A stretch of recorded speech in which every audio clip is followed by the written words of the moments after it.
Good evening and welcome to the Nevis Newscast. Today is Tuesday, June 7th, 2016. I'm Donis Wilkinson Keynes.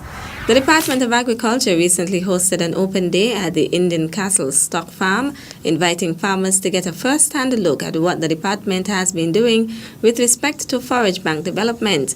In light of recent dry spells experienced on the island, the Department of Agriculture hosted the exhibition to demonstrate what farmers can do to ensure they have feed for their livestock during the dry season.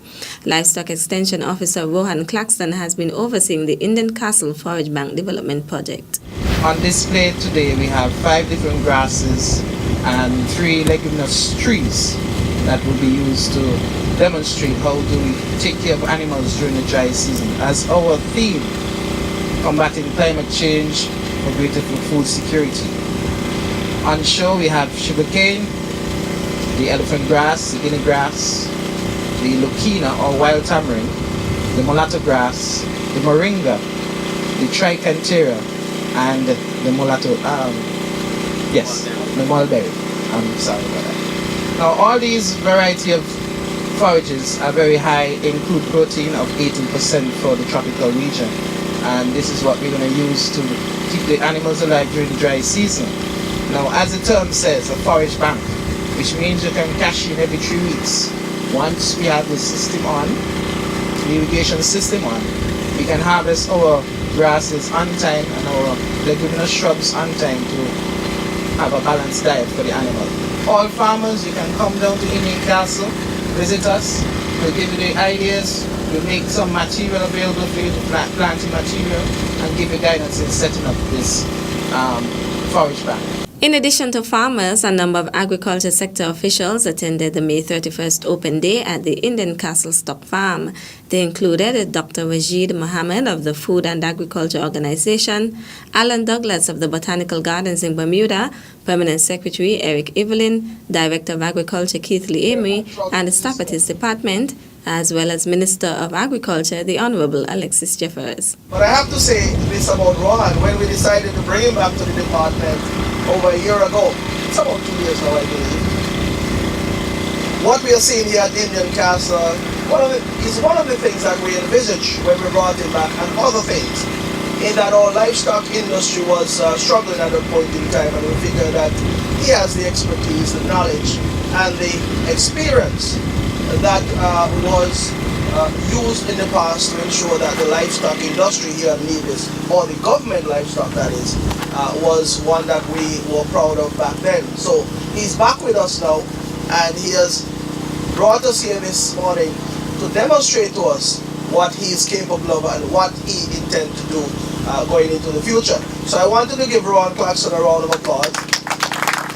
And in giving him a round of applause, we have to commend, as Eric did, commend all of the persons who work alongside and with Rohan Claxton as well. For the past 3 years, the Department of Agriculture has been focusing on developing this sector and encouraging livestock farmers to engage in forage bank development. The open day at the Indian Castle Stock Farm was the final activity for Agriculture Awareness Month, which was celebrated in May under the theme, Adapting to Climate Change to Achieve Greater Food Security. St. Kitts and Nevis on Saturday, June 4th, 2016, formalized diplomatic relations with the Republic of Belarus, signaling the official completion of a process that began in 2004. At a brief ceremony held in Havana, Cuba, at the Embassy of the Republic of Belarus, St. Kitts and Nevis's Foreign Affairs Minister, the Honorable Mark Bantley, and Deputy Minister of Foreign Affairs of the Republic of Belarus, Eugeny Shestakov, signed a joint communique establishing diplomatic ties between both countries. Both foreign affairs ministers expressed their satisfaction at the establishment of diplomatic relations that will contribute to the mutual development of trade, social, economic, cultural, and other ties. In his exchange with Deputy Minister Shestakov, Minister Brantley remarked that on behalf of the government of St. Kitts and Nevis, he was delighted to sign the communique, which will not only serve to expand the Federation's diplomatic footprint across the globe, but also symbolize the deepening of the fraternal relationship that exists between the countries, which would only serve to facilitate mutual cooperation in many spheres for the benefit of all their people. Deputy Foreign Minister Shestakov thanked Minister Brantley for facilitating the establishment of diplomatic ties at this time, noting that the government of Belarus has long had an interest in strengthening its ties with St. Kitts and Nevis. Meantime, Minister of Foreign Affairs, the Honorable Mark Brantley, met with students from the Federation pursuing tertiary studies in the Republic of Cuba on the evening of Saturday, June 4th, at the residence of the Embassy of St. Kitts and Nevis in Cuba. The meeting, according to the St. Kitts and Nevis Information Service, was organized by Charge d'Affaires of the St. Kitts and Nevis Embassy in Cuba, Verna Morris Mills.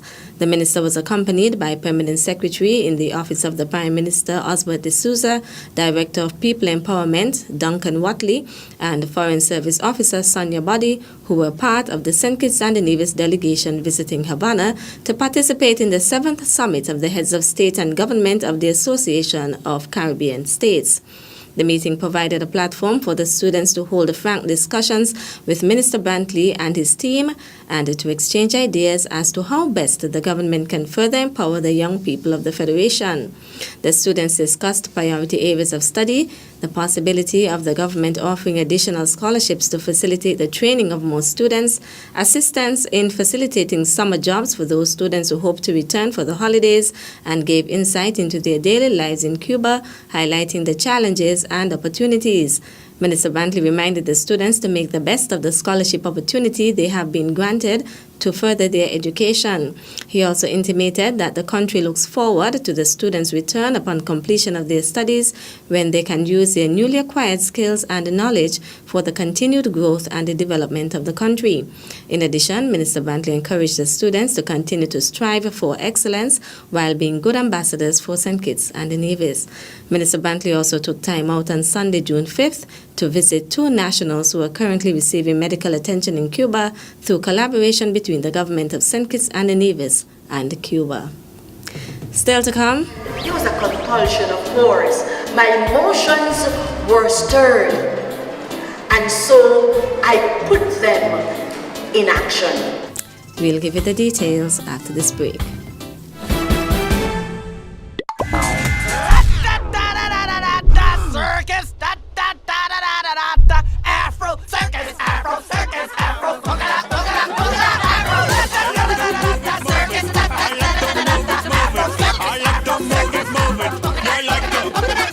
Celebrating the old, showcasing the new.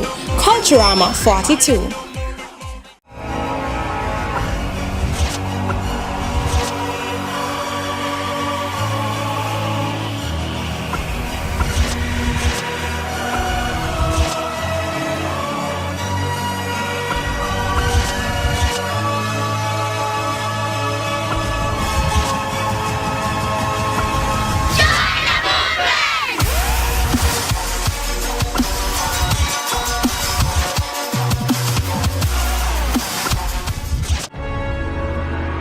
It only takes a few minutes for rising water to become a flood. Are you ready? Prepare your family and community. Look for rapidly rising water. Act. Go to safety immediately. For more information, contact the Nevis Disaster Management Department.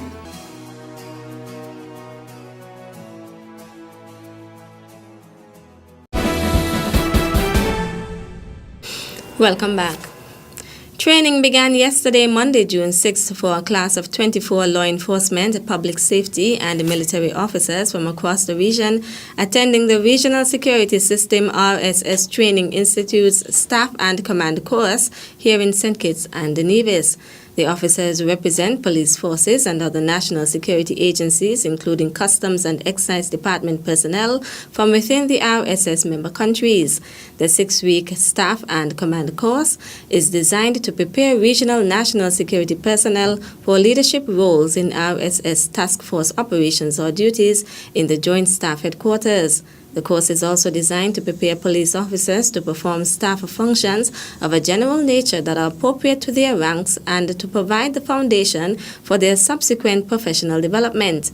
According to manager of the RSS Training Institute, Superintendent Glenn Paul, The objectives of the course include the raising of strategic awareness for the region amongst the participants and helping participants to develop operational command skills, think logically, make decisions, and communicate effectively.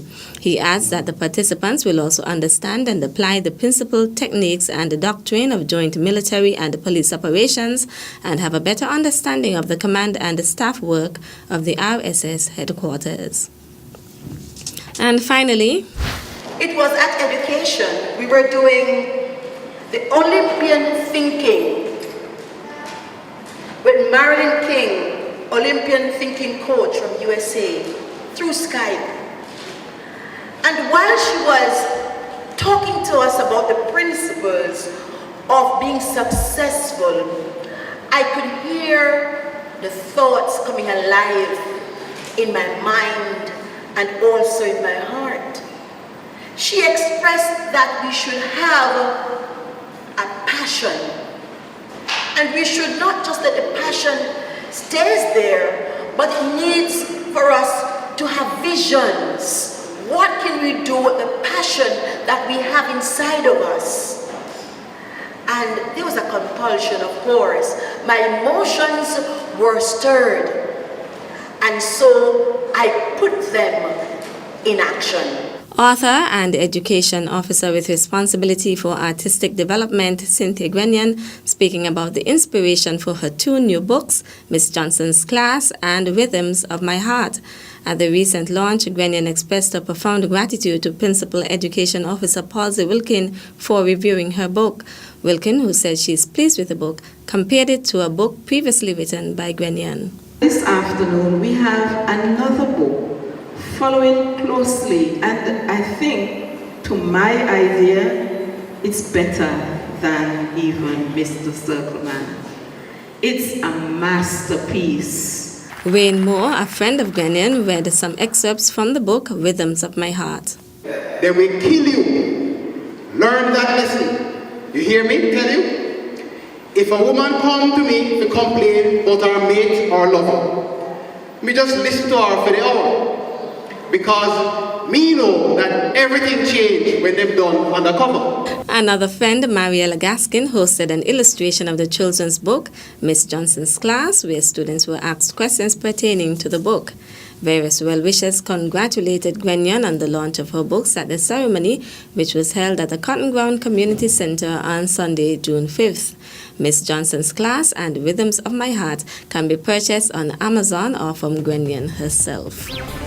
That's it for this evening's edition of the Nevis Newscast. On behalf of all of us here at the Department of Information, thank you for viewing. I'm Donis Wilkinson Kane. This one is going out to the land of my birth, Queen City, Nevis.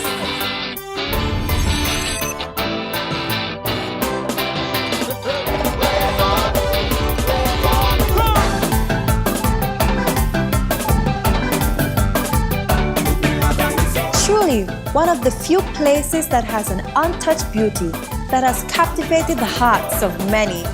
Nevis is everything you imagine.